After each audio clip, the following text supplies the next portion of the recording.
Ayollarning qabristonga borishlari mumkinmi? Aytishlaricha, agar ayol kishi qabristonga borsa, qabr ahliga xuddi kiyimsiz turgan holidek ko'rinar emish. Shu rostmi?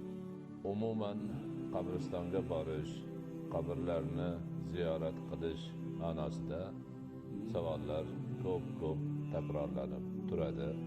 Bunga boshqa masalalar kabi dinimiz ta'limotlaridan bir oz yiroq ekanligimiz sabab bo'ladi. Ayniqsa bunga o'xshagan masalalar ko'proq yoritmaganligi ham sabab bo'lishi bor. Payg'ambarimiz alayhisolatu vassalom yangi payg'ambar bo'lib kelganlarida islom dini ta'limotlari endigina tarqala boshlagan bir paytda Makka-i Mukarrama va uning atrofidagi Arabiston yarim orolida istiqomat qiluvchi kishilarning ko'plari butu sanamlarga cho'qinar edilar. Butu sanamlarga cho'qinish odati uning davom etib kelishining asosiy sabablaridan biri qabristonlar edi.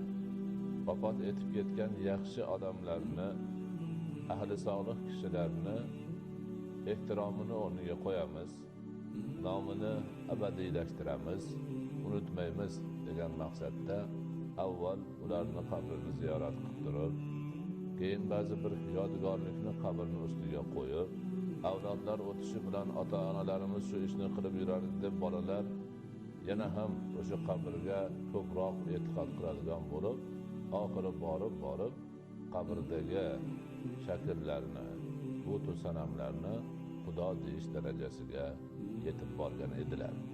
Ana shu e'tiqoddan, mushriklik aqidasidan mo'min musulmonlarni uzoq qilish, ularga mutlaqo yaqinlashtirmaslik maqsadida bizning shariatimizda dastlabki paytda qabrlarni ziyorat qilish tamoman man qilindi. Qabrlarga mutlaqo bormaslikni Payg'ambarimiz alayhisolatu vassalom tayinlab aytdilar.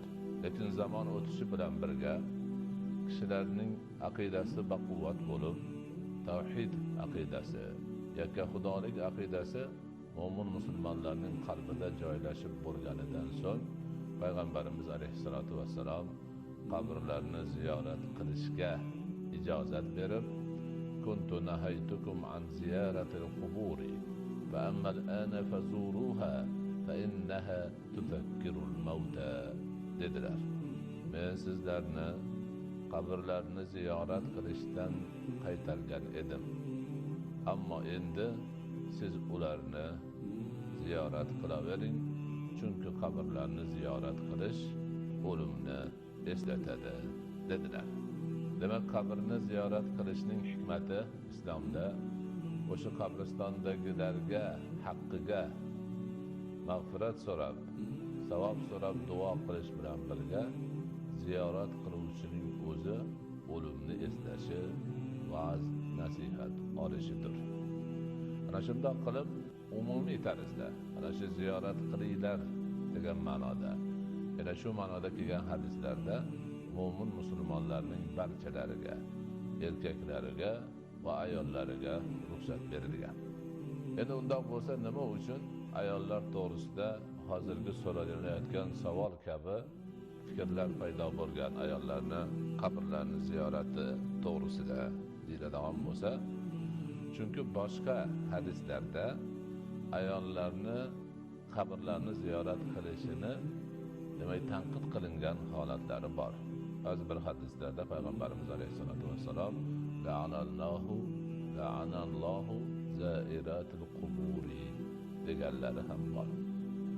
Ya'ni qabrlarni ziyorat qiluvchi ayollarni Alloh la'natlaydi degan ma'noda hadis sharif bor.